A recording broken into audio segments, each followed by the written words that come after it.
How y'all doing? This is Darius and my host, Jason Rhodes.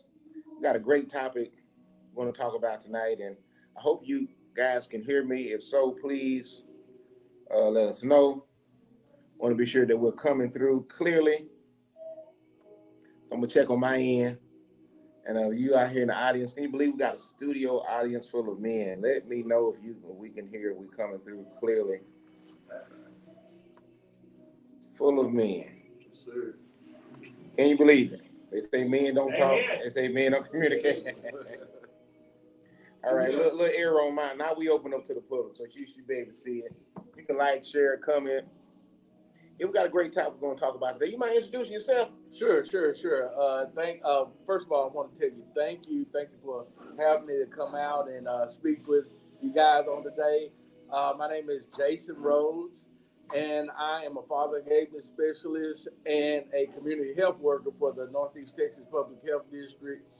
And hey, listen, I'm ready to dive in. Let's get into a little bit these topics you got for You you. hear what he said? A father engagement specialist. I've never heard of it. And I sat down and talked with him months ago and even a couple of days ago. He explained it to me thoroughly. But you mind kind of explaining what is a father engagement specialist? I love it. Just kind of explain to the people who might be out there watching, even some of the men that are in here today right now. Well, just to break it down to its commonest factor, most common factor, father engagement specialist is a trusted voice in the community that engages fathers, that assists fathers become a part of the community for fathers. There's multiple ways that we assist our fathers in our community. And so, yeah, that's just a little bit about what I do. I'm pretty sure we'll get a little bit more into it. But just short and sweet. I'm a dad who at number one, I'm a father. Number one is a father. You hear that? Number one. Number one, I'm a father. And we just build a community of fathers. All right. Number one, he's a father. He builds a community of forefathers. And we know, even biblically, just not even just common sense, just looking at things that's going on, you automatically at a disadvantage when you don't have that father in your life. Yes. And you could tell, the statistics are real. They do not lie. And even as African American men, although we have diversity of men that are in here, I believe the statistics are staggering, and I don't want to, pump them up more than what they are, because just because you have a single mother don't necessarily mean that the father is not in the picture. Yes. So when the father's not in the pictures, statistics and stats say, and plus we can just see it, that there's a greater chance you're going to jail, prison, you don't know your identity, low self-esteem. And how is you being a father engagement specialist and kind of help bridge the gap? What can you do to help, I would say, kind of help bring a solution to some of these issues? Well, again, you stepped on it right off the bat by saying that this is a biblical, this is a spiritual deal. That's a spiritual deal. Going into this knowing that this is a spiritual deal, this is an alignment that is off, right? It's off. And whenever the alignment off, you can't expect for a vehicle to run straight, right? I tried it; it didn't work. And so when we're looking at statistics, so now I know you said that you didn't want to really exploit those numbers. Do whatever you do. Those numbers. But look at it like this, okay? If we need to, let's go there. I'm following your plan. Women who have children that have no father, no support in their household, they're one out of 10 of every one of those are going to have a bad pregnancy. Okay, 1 out of every 10. 1 out of 10, there will be a bad birth outcome. Bad birth outcome. As a direct result of not having a father that's involved.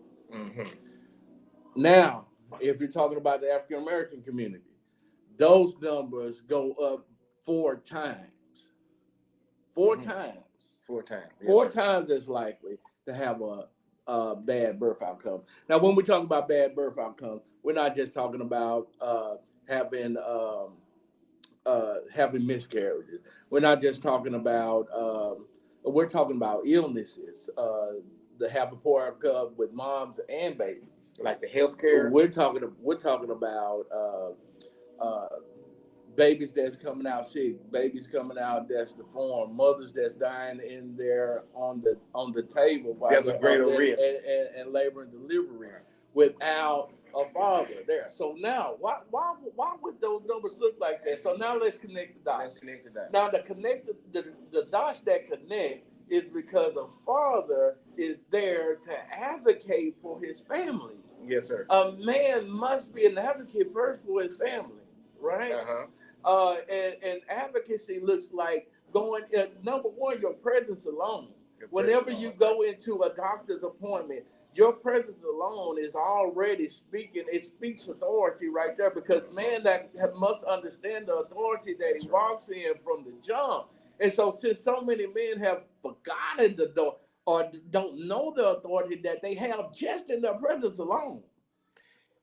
This reminds me, I remember we went to one of the father engagements, like a seminar that you had, and you were saying you just can't be there so much physically, you know, at ball games, but also you need to be actively engaged as far as being a part of doctor's appointments, to know what's going on, to follow up. And it kind of reminds me of a particular dad I call the hollow dad. He's there physically, but really not connected emotionally or spiritually. Right.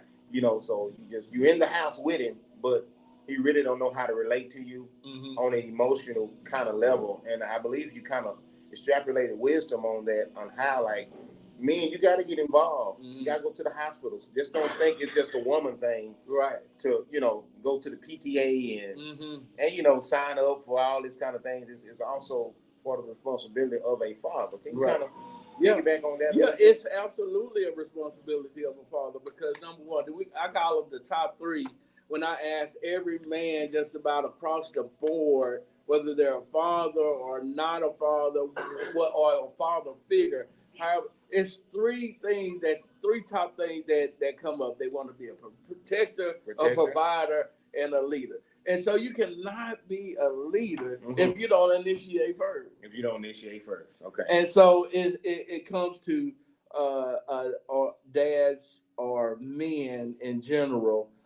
Just to kind of answer your question and not get too excited, because I'm really passionate about this work. I'm really passionate about men. I'm really passionate about fathers and their importance, and them realizing their importance, because they've been kicked down so long by society. They've been kicked down so long by these social mores. They've been kicked down so long and across the spectrum, right? Yes, sir. And so I really want to put some respect back on fatherhood. That's right. Put some respect on fatherhood. That's right. I like that. Put some respect. You know, when you send.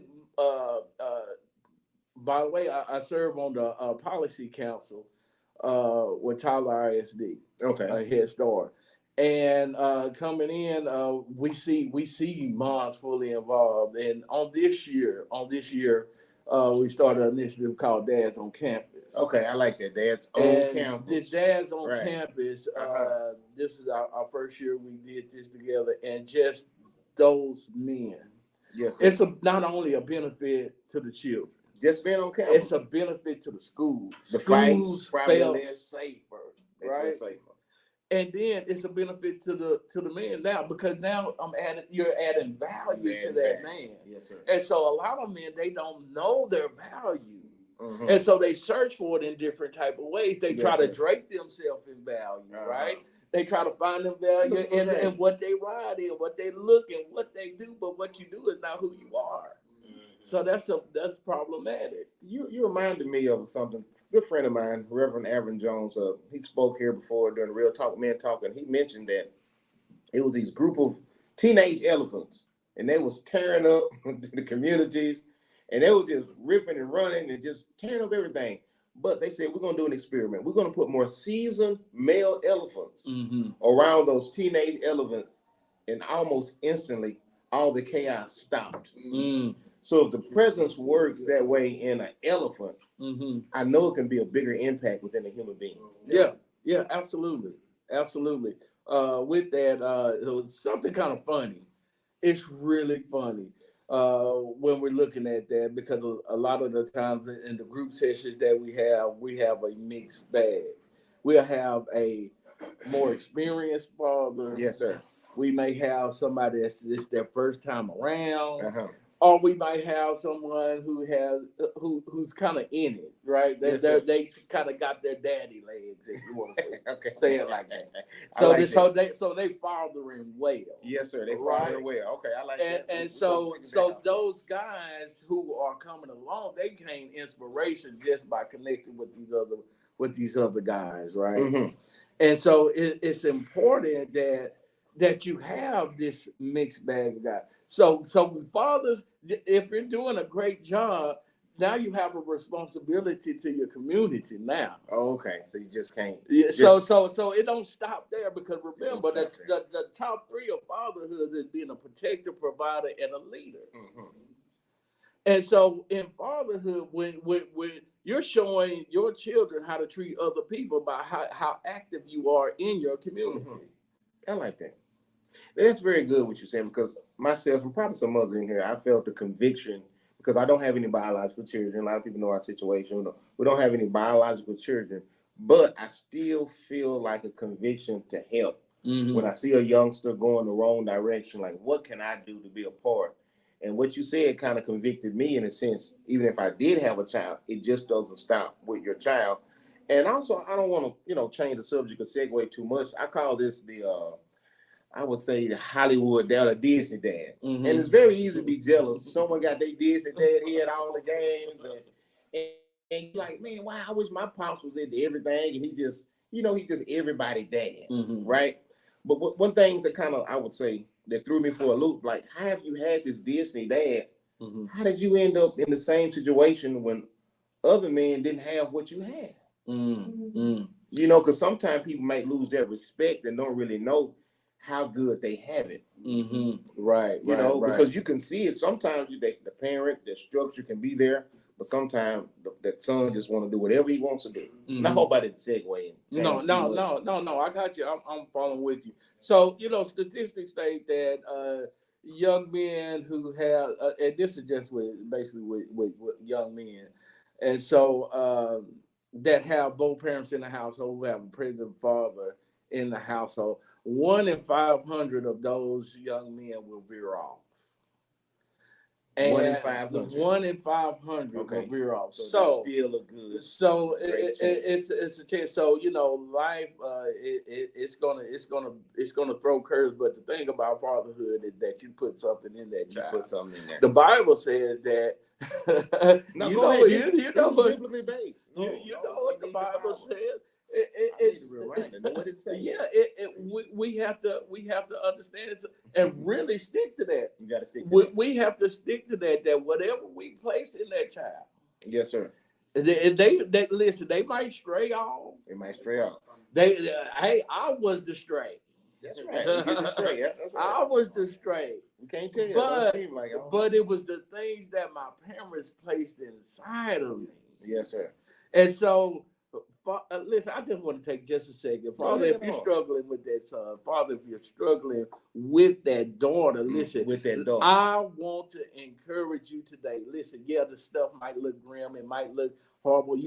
This is the thing that drive you to your knees. Mm-hmm. This is the stuff that sometimes keep you up at night. That's right. Worrying about your children. Mm-hmm. Listen, trust that whatever you placed in them, it's going to have a time of maturation. Mm-hmm. It will mature. Those seeds that you placed in your children will mature at some certain time. You never know where that place may be. It might be in a dark, hidden place. Mm-hmm. But that seed will sprout. Those roots will take root, and that flower will bloom. That's good. I felt a real sense of peace if someone may be looking on, or even if they chime in or tune in at a later date. I was watching something the other day. Me and my wife, we finished this Netflix series. That's sometimes we spend our time together, watch different Netflix series. We was watching This Is Us, which is a great Netflix series, by the way. And it's another one. It was a jail experiment. and they was the warrant or the sheriff was trying to use an experiment to let them be their own community in this particular unit. Like, we're gonna be our own community. I mean, we make it like, yeah, and we're gonna leave all the doors open. They was like, what? Like, man, it's gonna be chaos over here. They just couldn't believe it. And actually it worked. It was a lot of chaos at first. They had to get certain people out of there. And one thing that reminded me of something that you said, one guy really wanted to get, his life together so he can see his son. And when his son visited him, he just felt so embarrassed because he was in jail, he was in prison.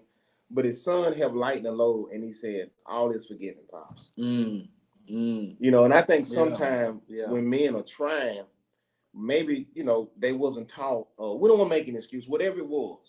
Shaquille O'Neal done it. He say, Phil is my father because my biological didn't bother. It was a rap song that a lot of us identified with. Right. But still though, he had a sense of forgiveness in his heart. So I don't judge him. And I believe you got to have a sense of forgiveness because maybe you can't recoup that time. It's gone. It's over with. Maybe you can build a foundation on what's going on presently. Right. And I believe the sons also have to have a level of forgiveness where it can work. Yeah, absolutely. Absolutely. And I think, first that stop and forgive yourself. Yes, sir. Forgive yourself for your shortcomings. See, we walk around with all this load, life be life. Yes, sir. And then you got this other thing of maybe you had a failed relationship that resulted in a estranged relationship. You don't want to fool the mama no more. But there's ways that we can address these type of things. Yes, sir. And I don't want to veer off. So I'm gonna stay right here. No, do what you're doing. So it's important for men to deal with. Say, okay, this is me. I don't check off all the boxes of being a good father. I don't check off or what I think is a good father. I don't check off the box. First, get there and forgive yourself, and then learn to do better. Men, listen. This is a Western construct that we think that we do it all by ourselves. No, we have to have men. Men have to have community. We have to. Man, we're communal creatures. That's right. We have to have community. And if a man don't have community, you're gonna be left up to your own devices. Pastor Harris, you always talk about. I've always heard you in the past say, "Iron sharpen iron." That's like I had pegged you that. Oh, that's one of his favorite deals, right there. Yes, sir. And I'm watching this over the years, and as you progress with this, it's so true. Men have to have community. That's right. And we have to normalize community. You got to normalize it. And so because I'm going to show you some other stats, right? I was looking on our analytics on our Facebook page, and our number one people that are our watchers or our followers are between the ages of 25 and 34. I believe that. The group following them are the 18 to 24. They following them. And so what that tells me right there is that they're searching for information. They're searching for information. And so this how they search for information, and they all by themselves. So they stuck with whatever information they find on here. That's right. And so listen, guys, listen, I didn't come here knowing it. I didn't come here knowing manhood. So also you said that the sons have to forgive the son. The fathers, but fathers, you need to forgive the mistakes of the sons as well. Okay, yes, sir. Because if they have not been taught correctly, and you just told them what they're doing wrong, I don't know how to take that. You talking to me too harshly.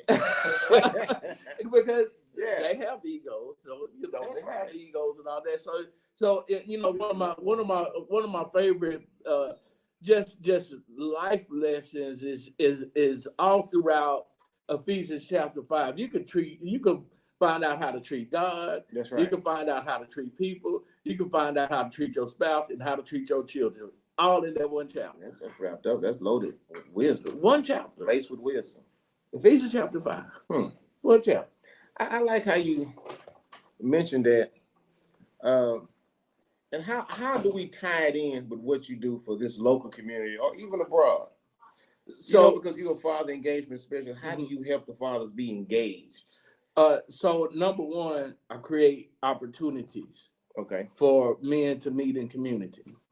So how can they plug in if they local? So if you're a local man, you can plug into us. You can go to Net Health Pure Dad And we'll on Facebook. Net Health Pure Dad. Net Health Pure Dad. You can catch us on Facebook, or you can catch us in one of the local WIC offices. Okay. There's two WIC offices here in Tyler. So what am I getting what is it helping me? And so when we go in on initial contact, yes, sir, we're just kind of getting to know each other, because number one thing is I cannot, because men don't like to say that we need help. Yeah, exactly. Yeah, that part right there. Who are you? And so it's that's one of the uphill battles. Is that men don't want they don't want us to say that they need help, and then number two, they don't want nothing that's corny. Okay. It's got to be masculine. Okay. Right? I like that. Men gotta be cool. That's right, man. They gotta be cool. And so coming into this thing at first, when I initially came in, I was trying to do all the right things and things like that, but I had to find out that, hey, these folks really want some real folk. Mm-hmm. So now these folks let me come to their house. I'm coming to your house, and we got to do a group session at your house. I come to your house. I'll meet you at McDonald's. Yes, sir. We could come to group session, because I want to normalize this. Mm-hmm. Because those guys who not coming out in group session, I'll come at you because you're trying to learn in secret. I ain't gonna blow you up, but I'm gonna come out there. I'm gonna meet with you in secret, Nicodemus. Nicodemus. That's why I want to meet in secret. I want to hear what he got to say in secret. And then plant that flagship, and then we become part of the community. Yes, sir. Right? Because we can't complain about what's going on in our society if we're not an active participant. That's right. We can't complain about it if we're not an active participant. That's why I love even the title of Fatherhood Engagement Specialist. As we know, the stats are staggering, from emotional behavior problems, academia problems, social problems. Mm-hmm. Boys growing up with fathers less likely to engage, or more likely to engage in criminal activity. And even, I think oftentimes we kind of overlook the girls too, mm-hmm. because they don't know what it is to really have a father. Mm-hmm. Even if they're not with the mother, just a father. So mm-hmm. oftentimes they might fall. Y'all don't beat me up. Don't get mad. They might fall for someone who's much older in season, mm-hmm. because they're really looking for a father. That's right. Now, I understand sometimes it happens that way. That's not what I'm saying. So mm-hmm. please don't hear what I'm not saying. Mm-hmm. Right. So what do you think about that? Yeah, absolutely. I can agree, because number one, it goes back to, you're going to be the first man that your daughter encounters. That's true. And since you're that first man that your daughter encounters, your impression, that's right, matters. Yes, sir. And whether that impression is a bad impression, that's they'll right. go back chasing that bad impression. Why? Because it's familiar. It's familiar, yes, sir. Yes, sir. Yeah, so yeah, we got to be conscious and intentional when we deal with our daughters. We got to be intentionally intentional about sitting down and talking to them about their feelings. What happened with you? I talked to my daughter about her boyfriend. All right, okay. You don't because listen, I don't want to be out of no era of your life, and when I release you to that man, I need to know exactly everything about that That's man. Right. That's right. Because who I will come for is anybody behind mine. That's right. That's what old school say. If you got to touch her, bring her back home. Yeah. That's what old school. That's it. That's it. Because I release you to give the same type of care that I've given her all these years. And she know what it is to feel loved by a man. So she already know what's acceptable and what's not acceptable. So it won't be no confusion. Exactly. I love it. And we have a few people who chime in on our social media. Pastor Wilder, great conversation. Apostle Wilder, thank you so much, man, for tuning in. Yes, God the presence of the man matters. Thank you again for making that statement. And Robin Hood Jr., y'all speaking nothing but the truth. And we're going to cap it off in a second. Like you were saying, like as a man, you're born a male, mm-hmm. but you're made a man. Yes, yes. So we have to be male men. Yes. You're born a male. Mm-hmm. Because you born a male don't really mean you're a man. I'm still learning. I promise you. At 42 years old, I'm learning. I don't got it figured out at all. Don't let me fool you. Yeah. Don't let my title fool you. Don't let me Right. being married 21 years fool you. I don't have it figured out. And sometimes we can just think this men have it figured out, Yeah. but that extra help, it helps. Oh man, It you helps. said something. We there. need the community, like you said. We need that bond, and like you can't do it by yourself. We need help.